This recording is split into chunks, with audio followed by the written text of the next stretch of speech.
Good morning, ladies and gentlemen. I'm Tyler McLelland, and I want to start this presentation off on a more serious note. This picture right here was my campaign, my junior year of high school, to become vice president. I was trying to recreate the Bad Luck Brian meme. I think I nailed it, and so did everyone else because I did win, so there's that. Now, since fourth grade, I've always wanted to be in some kind of student council or student government or leadership position. Mainly in fourth grade, I wanted to be in that because that's where the popular kids went. The cooler you were, the more votes you got, so the more popular you were, right? I learned as I went through multiple student government positions and leadership programs that leadership was more than just being cool and being popular. I learned that it was helping other students achieve their goals and serving them as much as possible. Now, on an actual serious note, how many of you guys recognize any of these four policies? Now, how many of you guys recognize any of these four people up here? These four people were presidents of the United States of America. We have Abraham Lincoln, Theodore Roosevelt, Franklin D. Roosevelt, and Lyndon B. Johnson. Each one of these men created one of these policies. Now, when I learned about these four people, I did not know they had anything in connection other than the fact that they were presidents of the United States of America. I've listened and read to this book about 4 different times, Leadership in Turbulent Times, and I've learned that these four men all had something in common. Each one looked up to the other. Lyndon B. Johnson studied Franklin D. Roosevelt. Franklin D. Roosevelt idolized his fifth cousin, Theodore Roosevelt. And Theodore Roosevelt idolized Abraham Lincoln. And now I was reading this book and I was listening to it while I was at work and just whenever I could, and I had the question of what made these men so great? Arguably, these are four of the best presidents that our nation will ever have. And I had the question, why were they so good? And after I read the book a couple of times, I realized they all had one common idea, and that was study leadership. Why should you study leadership? Communicate effectively. How many of you guys have been in a class or in a meeting that looks just like this? Someone just rambling on while no one's paying attention? I'm hoping that this is not this class right now. I'm hoping someone's paying attention. These meetings and these classes are not productive at all. This is where companies and classes lose time and money. In a study on LinkedIn, I read that the effective communication in the company is one of the most vital things they can have. And one of the most important reasons for it is so they can improve their efficiency. As a company has clear communication, their efficiency is much higher and they're able to complete better goals. Now in business, normally higher efficiency means more profitability.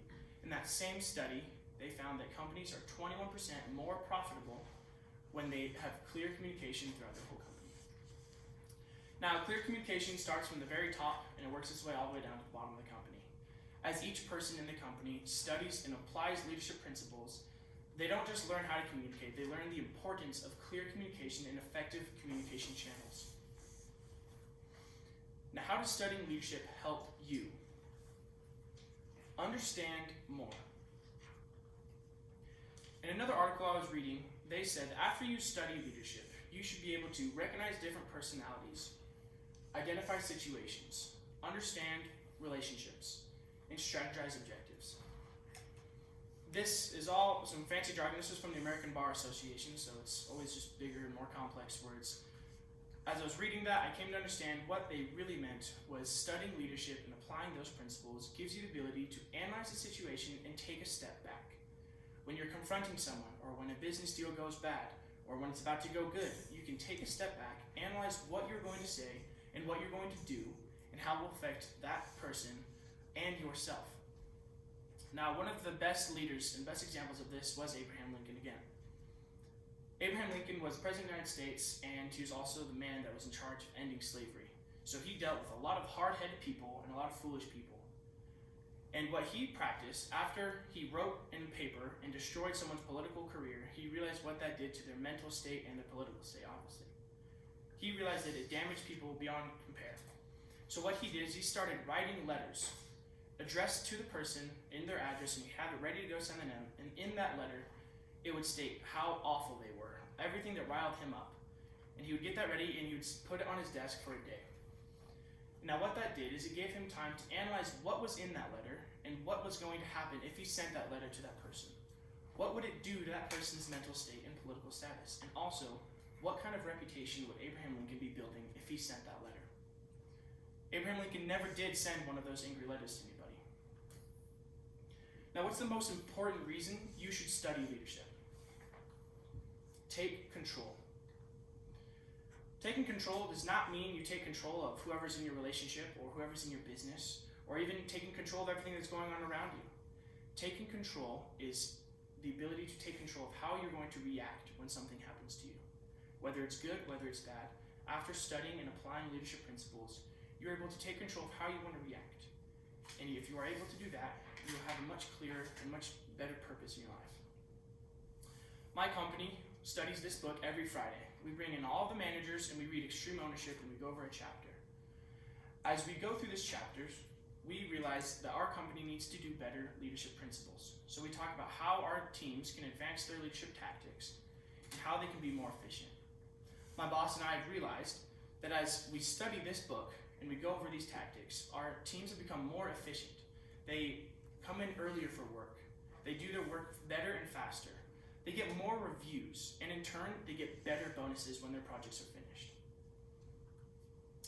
Now, that's all business related. Now, in your personal life, studying leadership helps you pinpoint behaviors that help or prevent you from reaching your goals. Leadership is more than the position you hold or the authority you have. It is about what you constantly do and where your goals lie. As you study leadership and apply those principles, you will be able to achieve your goals and have a more efficient life. Now, why should you study leadership? Communicate effectively. Understand more. Take control. Ladies and gentlemen, every one of us in this room needs to study leadership.